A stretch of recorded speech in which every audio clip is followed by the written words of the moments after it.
find him available flight this time of year. Sorry I had to drive so far. I hope you enjoy your new dog. Aren't you?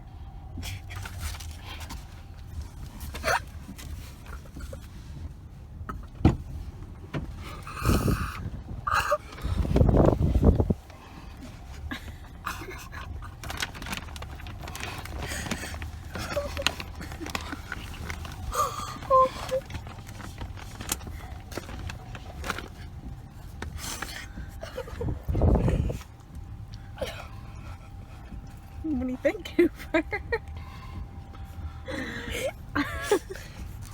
Look at the puppy. Is it a boy?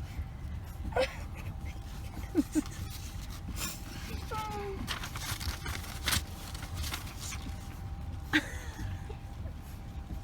think he likes you.